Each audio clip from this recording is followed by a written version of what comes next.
Well, I'm bringing a message that God placed on my heart a while ago. He said, here's the message for the church, but it's not time. And so now is the time. And the title of my message is Shovels, Not Spoons. Shovels, not spoons. Let's go to Genesis chapter 26. I'm going to read just a little bit of verse 1, and then we'll skip to verse 12. Now there was a famine in the land. Over to verse 12. Isaac planted crops in that land, and the same year reaped 100-fold, because the Lord blessed him. The man became rich, and his wealth continued to grow until he became very wealthy. Do we have any rich, wealthy individuals in the room? Any young single men who are rich and, this is for all the ladies, single and married, I guess, looking around. I just entertain myself sometimes.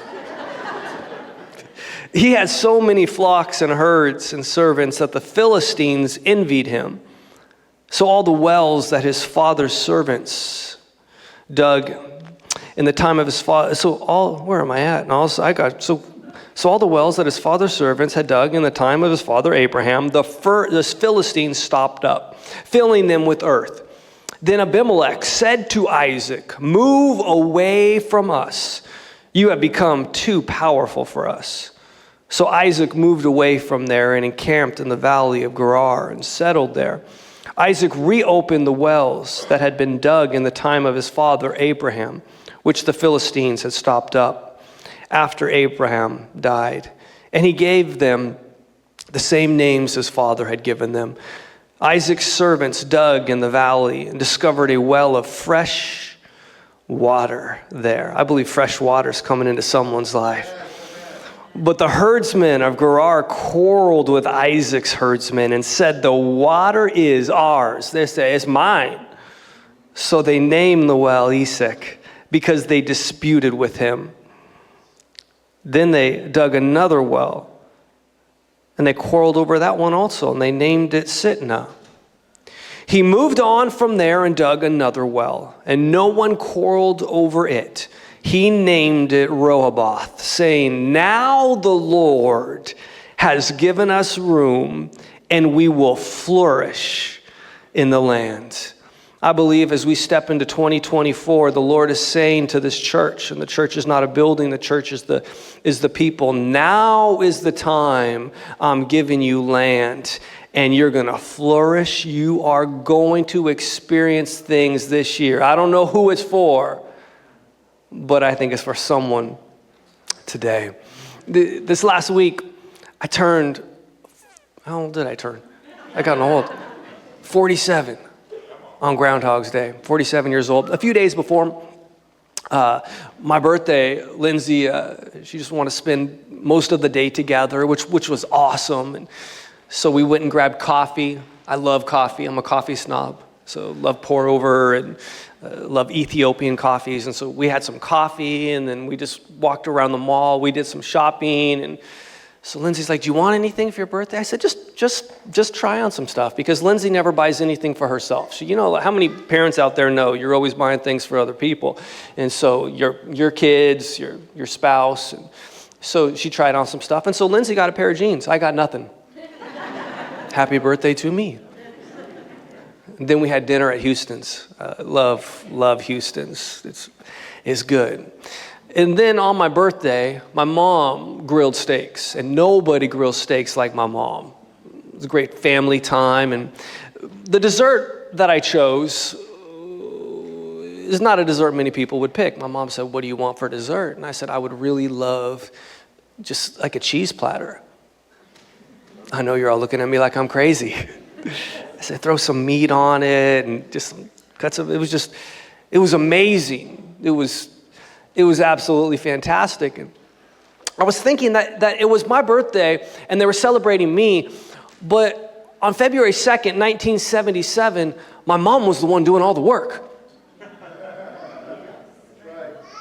Anyone out there? You You know, it's like it's your birthday, but like I didn't do anything. I just showed up. She did all the work, not only on the day I was born, but she did all the work on many days following. I know we want to think we're independent and we can handle it all on our own. But the reality is we're dependent on people until a certain age. We don't want to think about it or we don't want to admit it, but we're dependent upon generations that have come before us to care for us. We're actually indebted to previous generations for handing things down. They hand down knowledge. They hand down skills. They hand down traditions, whether or not we like those traditions. Can you imagine that if every generation had to create an alphabet from scratch? Imagine if every generation had to develop transportation from scratch.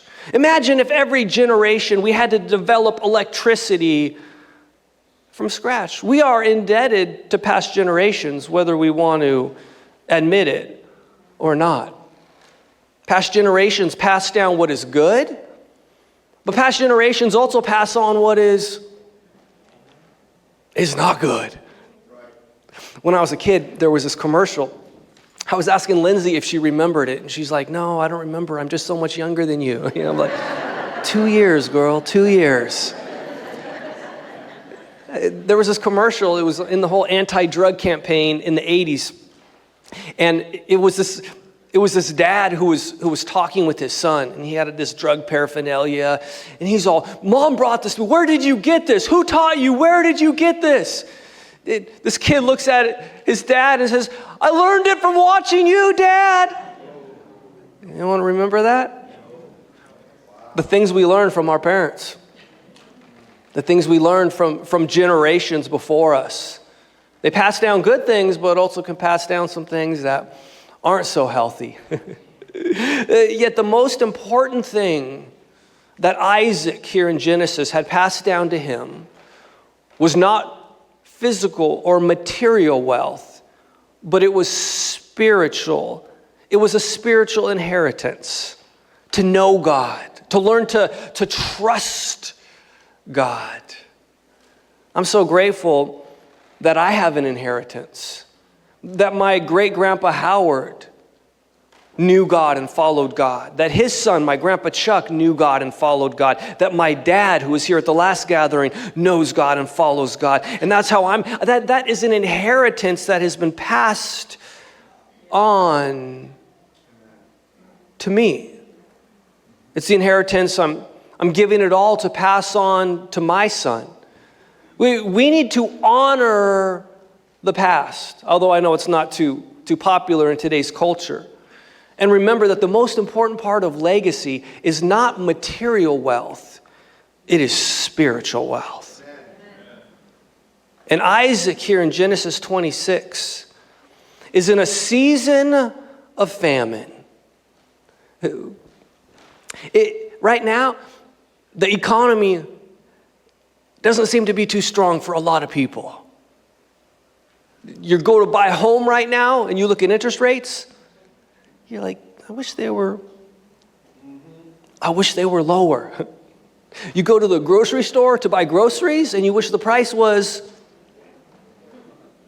come on, you go to the fast food store and you're like, you just fast food, you go did something, you're like, $20-something? Come on, bring back the Jack in the Box 3 tacos for 99 cents. You don't know what's that meat. It could be rat meat. Who knows? It's 99 cents.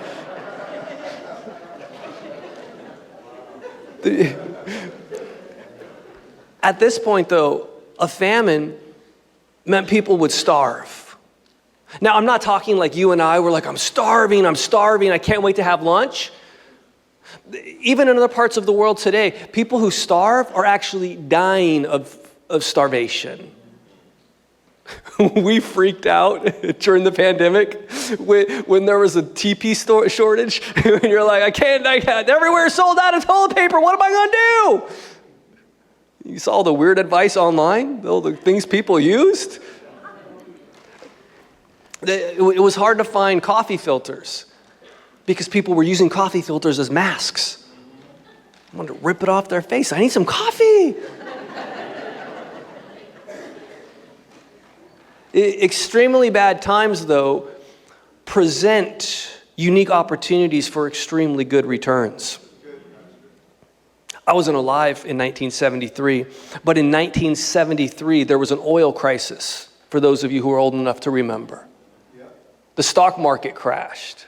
It was the worst GDP in like 20 years.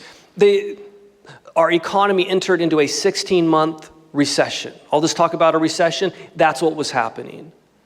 And most people at that time would want to just play it safe, hold on to what you got. But two individuals were planning to launch a company. Who would launch a company in those economic times? Just two guys named Bill Gates and Paul Allen launched a company you might have heard of in 1975 called Microsoft. So while everyone else was playing it safe, they were preparing to launch something significant. I wonder if we're waiting for better times, we're waiting for a better season, when God is saying, now is the time to plant. Now, this is the place to plant. You see, we need to honor the past, but we need to work our land. You're like, well, I'm just working at In-N-Out. Are you flipping burgers now? Almost? You still doing fries? It's like, make those fries the best fries anyone's ever had. Just like these fries, just like you're doing fries, you do fries the best that you can do fries until you start flipping burgers. And then when you do burgers, you start then when you manage that In-N-Out, you be the best manager In-N-Out has ever seen. When I was 16 years old, I became a janitor here. I was like, to work my land meant I needed to have those toilets be the cleanest toilets anyone had ever seen. Anyone happy about that? Work your land. If you're in sales, be the best salesperson. If you sell homes, don't just have it be transactional, have it be relational. Not just helping people get a house, but help them introduce them to their home. Work your land. Rather than just praying for God to do something, what if you plant for God to bless something? Planting. Now, Isaac and all of his neighbors, they all had access to basically the same soil. All their land had the same sunlight, got the same amount of rain. In our world today, there's all this talk about equality. Equality. When we're talking about equality, what are we talking about? Are we talking about equal outcome or equal opportunity? If it's equal outcome, you will not like the Bible. Because Isaac's harvests were greater than all of his neighbors. His flocks and his herds multiplied. It says he had 100 times return. Like what? 100 times? Is anyone out there like, I'll just take 1.5? I don't need 100. I just want to outpace inflation right now. What's his secret? What was Isaac doing? Was it his knowledge? It wasn't his knowledge. Was it his skill set? Was he just a much better farmer? No. It's that God's favor was on his life. God gave a promise to his daddy Abraham, and that promise went to him. It is God's favor. Anyone out there just in a phenomenal cook? Like you're like, I don't want to raise my hand because I'm going to invite myself over for lunch. What time are we eating? Sometimes those that are great cooks, chefs, whatever you want to call them, they don't tell anyone what the recipe is. And then they'll be like, well, this, and this, but then I got my secret sauce. You know that? The secret sauce? What's a secret? Whoa. It just sounds that much. It makes the food taste better if there's a secret sauce in it. Do you know what the secret sauce here is? God's favor. God's favor. Work on developing. Work on growing this year. increase your skill set, but nothing replaces God's favor. I really believe God's spoken to my spirit that a season of increase is coming on his people, is coming on this church.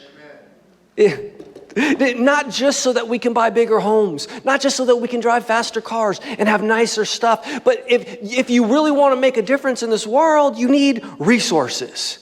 If you want to be able to help someone, you need to have the resources to be able to help them. In fact, the more you have, the more you're able to do. God's favor. Ooh, if you knew God's favor was on your life. Many years ago, I went to buy a house. Well, let me tell you the whole story. You see, about every 2 years, I would buy a home. You're like, why 2 years? You need to live in the home for 2 years to avoid capital gains tax. So, and I would look for new homes, and I would want to find the best area, but the worst home in that area. I was more concerned with the location where the home was than what the home looked like, because you can't move a home unless it's a motor home. You can't pick it up, but you can always change things. And I wasn't good at construction, but I had friends who were. So I would be looking for great investment opportunities. And one Sunday, I was driving home from church. I remember this. I was driving home and just passed a home that had a for sale sign. Now, this was back when you could actually pull out the papers in them. You want to remember those times? You pull out the paper, and you pulled out the paper. As I was like, it's probably way out of my price range. Into the cul-de-sac, nice looking home. Pulled out the paper. I saw the price. So I was like, why is it so low? I walk into the home, having this open house. I walk into the home, and I discovered why. It was like, whoa, before you even enter the front door, the smell hits you. The person who lived there was a taxidermist, specializing in fish. Used their home as their office, as their workspace. Fish everywhere. It smelled like fish. It was like, whoa, I almost want to walk out, it's just, but I'm like, I guess, and immediately the realtor looks at me and says, Pastor Dan, who runs over, gives me a hug. I'm like, hey, can we take this conversation outside? It smells so bad. I'm like, why is this price this low? And she said, well, the people who own it, they made an offer on a home out in the desert. Their business has grown so much. I was like, I can tell, this place is too small. They need a bigger place. They need to be able to close quickly. There's a few things that they need. I'm like, well, I would need to sell the condo that we're in. And she's like, listen, if you want this, I will do everything I can. I can't guarantee it. I can't tell them what to do, but I will let them know that you are the person, this and that. And I was like, well, okay, let's do it. I was like, wait, but can we get rid of this fish smell? Yeah. 2 years later, this was a long time ago, sold that home and made $180,000. Now, is that because I was the smartest person? Is that because I'm an expert? Don't come to me for advice on flipping homes, by the way. All of that was God's favor. Walking in and all the realtors that could have been there, God's favor can take you, and I believe this year is going to open up opportunities that otherwise would not have been there. When others are just trying to survive right now, God can help you to thrive this year. Do you believe that? So he's doing so well. Isaac is doing fantastic. And the Philistines were not happy about it. They envied him.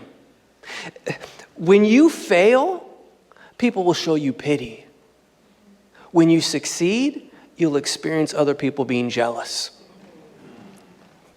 You'll even lose some friends, maybe. And the Philistines were not happy. They're like, you got to move away. We want you out of here. I have an announcement. It's time for someone to move on.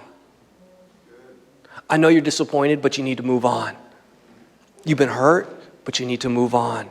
You're like, but I did so well at this company. It was a season. We're talking 100-time return. Like, why leave this? It's good. Why leave this company? And it's time to move on. Lindsay and I were having coffee with a couple this week.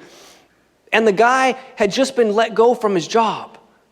And he's very, very, very successful. They didn't just let him go. They shut down the whole organization and didn't do it in a good way. Not the whole organization, just this department. They were consolidating. And the way it was done was so rude. And then they called him back and were like, we have a job we want to hire you for in another department. It's like, no, thanks. I've seen what you guys are about. Because God was taking them into a new season, an entrepreneurial. You see, some of us, we get stuck. We don't want to move on.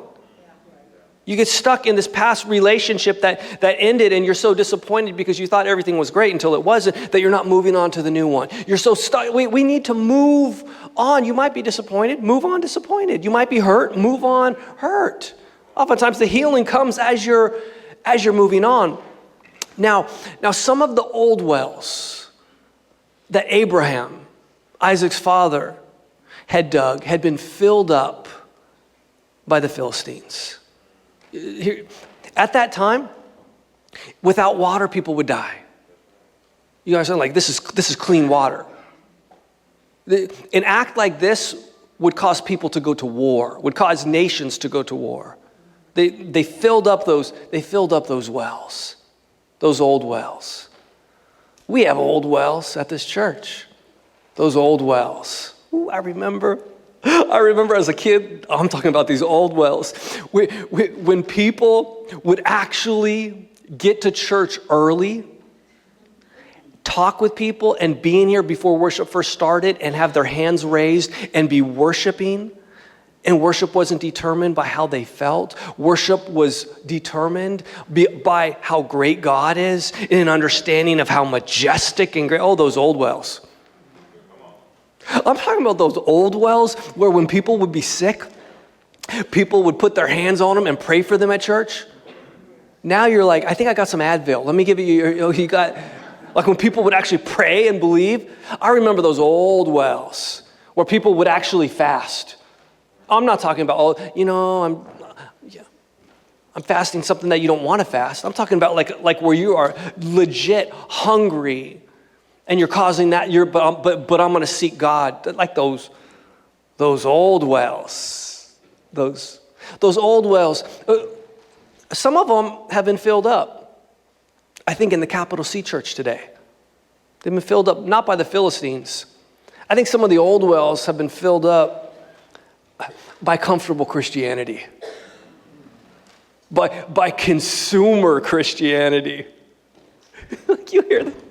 Like church growth experts. The consumer is always right. You're not consumers. We're supposed to be Christians. Is this how Jesus would do things? How can I make you comfortable today? What would you like to give up? No, like did you hear have you read the teachings of Jesus?